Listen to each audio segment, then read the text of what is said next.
जी बेटा, अभी हमने कुछ MCQs 25-26 किए थे, उसका आंसर मैं आपको दोबारा रिपीट कर लेता हूँ, ठीक है। ये हमारे पास चैप्टर कौन सा है बेटा? ये चैप्टर नंबर 24 जो हमारे पास एनालिटिकल केमिस्ट्री वाला है ना, ठीक है बेटा, उसका है। तो इसके आंसर हमने MCQs हमारे पास राउंड अबाउट 41 MCQs है, 41। तो हम 1 by 1 इसके आंसर आज ढूंढेंगे। जैसे पहले का है, the branch of chemistry which deal with the separation analysis of sample of to identified its component is called analytical chemistry. तो पहले की जो डेफिनेशन हमने पढ़ ली और इसका ये आंसर आ गया। दूसरा MCQ हमारे पास है, empirical and molecular formula contains all of these। Carbon भी होता है उसमें, हाइड्रोजन भी होता है और ऑक्सीजन भी होता है, ठीक है। अगला है, the frequency range of ultraviolet radiation की जो अल्ट्रावायलेट की रेडिएशन है वो इतनी होती है। ये फिक्स है, आपने याद रखनी है इसमें से, ऑप्शन में से, ठीक है बेटा जी।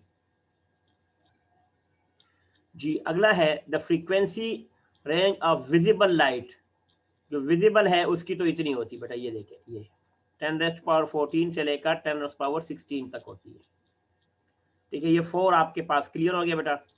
फिफ्थ और 6, 7, 8 पे आते हैं बेटा। फिफ्थ क्या कहता है, the frequency range of infrared, यानी इंफ्रारेड की जो रेंज है वो आपके पास होती है कितनी? 10⁻11 से 10⁻12 तक होती है।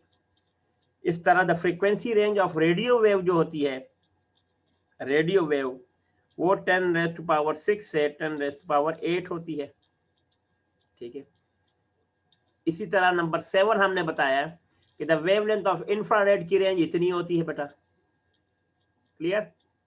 Instrument which allows the radiation in interact with the sample of chemical and analysis the changes, इसको हमने क्या कहा था? 8th नंबर वाले को हमने क्या कहा था? ये आपके पास क्या है? स्पेक्ट्रोस्कोप है। इंस्ट्रूमेंट को कहते हैं स्पेक्ट्रोस्कोप, और इस टेक्निक को स्पेक्ट्रोस्कोपी कहते हैं। नंबर 9 क्या था? The spectrum is produced by spectroscope, यानी किस, जिससे यानी वो स्पेक्ट्रम को क्या कहते हैं जो पैदा कर लेता है, तो उसको क्या कहते हैं बेटा? जल्दी बताएं। 9th वाले का हमने क्या कहा था? स्पेक्ट्रोमीटर। जो स्पेक्ट्रोमीटर है उसको स्पेक्ट्रोमीटर कहते हैं। और द स्ट्रॉन्गर पीक एट 1720 पे जो पीक बनता है ना, ठीक है बेटा, वो कार्बन और हाइड्रोजन का बनता है, ऑक्सीजन का, कार्बन और हाइड्रोजन का, या कार्बन और हाइड्रोजन का।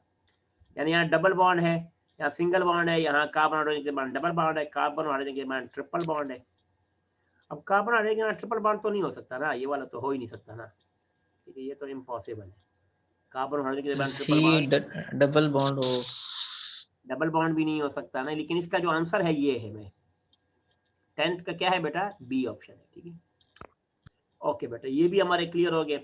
इसी तरह अब आते हैं थोड़ा सा और नीचे, 11 पे आते हैं। 11 में जो MCQ है, द वीक एब्जॉर्प्शन अबाउट, इतने पे जो एब्जॉर्प्शन होती है, ठीक है बेटा, ये फिक्स है।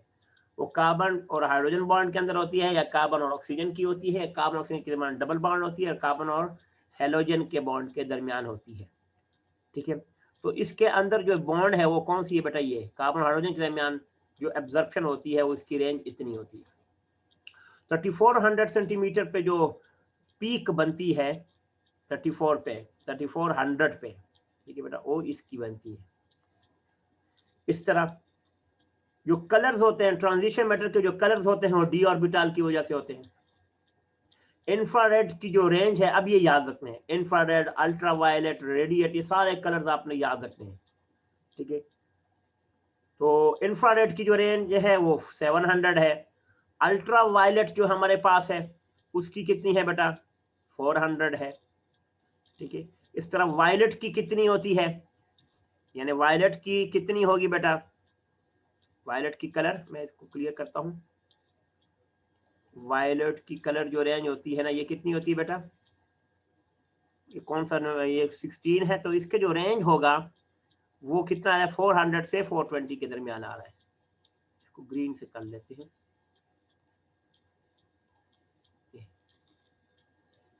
इस तरह वेवलेंथ ऑफ इंडिगो, जो इंडिगो है उसका रेंज कितना होगा बेटा 420 से 4, ये फिक्स है। ऑरेंज कलर का कितना होता होगा बेटा 18 नंबर, 6 से 600 से 620, और 1900 ये कहता है the wavelength of red, red का कितना होता है रेड कलर का, ये फिक्स है, ये याद रखने हैं आप लोगों ने। इसका एक टेबल बना लो तो आपके सामने वो समझ आ जाएगा, ठीक है जी। इसका होता है 620 से 7, मुझे भी जुबानी याद नहीं है, ये भी मैंने आंसर मुझे याद नहीं है, ये आंसर से देख के ही बता रहा था क्योंकि ये तो आप लोगों ने याद रखने हैं ना, ठीक है। ये फिक्स है, एक टेबल बना होता है, हमारे यहाँ तो टेबल नहीं देते लेकिन फॉरेन कंट्रीज में बच्चों को टेबल देते हैं, उसमें से याद करने की जरूरत नहीं होती, सिर्फ देखते हैं कि ये क्या चीज है, ठीक है। 20 में 20th का आपका क्या कहता है the wavelength of yellow lies, जो येलो कलर है वो कहता है वो इतना बनता है, कितना 580 से 600 नैनोमीटर होता है। तो 20 MCQs ये हो गए, इसको भी क्लियर कर लेते हैं। आगे 21 से चलते हैं आगे। 21 क्या कहता है बेटा, देखिए कलर चेंज कर लेते हैं, रेड लगा लेते हैं। 21 कहता है the NMR the largest peak correspond, तो जिसमें सबसे ज्यादा वो इसी के होंगे बेटा। 22 आपको क्या कहता है बेटा the NMR second peak which is second largest correspond, methyl का सबसे बड़ा होता है। 23 में क्या कहता है द NMR थर्ड पीक जो होता है, जो थर्ड पीक होता है उसकी जो रेंज है क्या होती है, जो इसके अंदर हाइड्रोजन देखो 5 4 3 2 ऐसे चलता होगा, ठीक है। इसका नहीं हो सकता क्योंकि इसमें ये ग्रुप है और ये एक अलग कंपाउंड है, इसमें नहीं हो सकता। अब इसमें आप पता है प्रोटॉन होगा, प्रोटॉन की वजह से होता है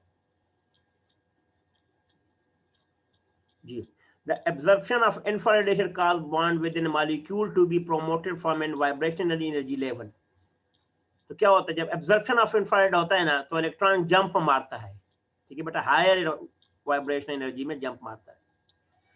If an organic compound absorb ultraviolet visible radiation, it means it contain carbonyl है, conjugated double bond है, both A and B, और तीसरा क्या है C, ठीक है। सी क्या है नन ऑफ दीज, तो याद रख अल्डिहाइड ग्रुप। तो आपने जब भी organic compound ultraviolet visible absorb करता है, ठीक है, तो इसमें ए और बी दोनों आ सकते हैं, कार्बोनाइल भी हो सकता है, कॉन्जुगेटेड डबल बॉन्ड भी आ सकता है, ठीक है। ये ठीक है बेटा, इसी तरह हम 27 पे आते हैं बेटा। 27 पे क्या है, 27 हमें ये बताता है if organic compound does not absorb, जब वो ऑब्जर्व नहीं करेगा, it mean the compound does not contain, जब ऑब्जर्व भी नहीं करेगा तो उसके अंदर क्या नहीं होगा, कॉन्जुगेट डबल बॉन्ड नहीं होगा, ठीक है।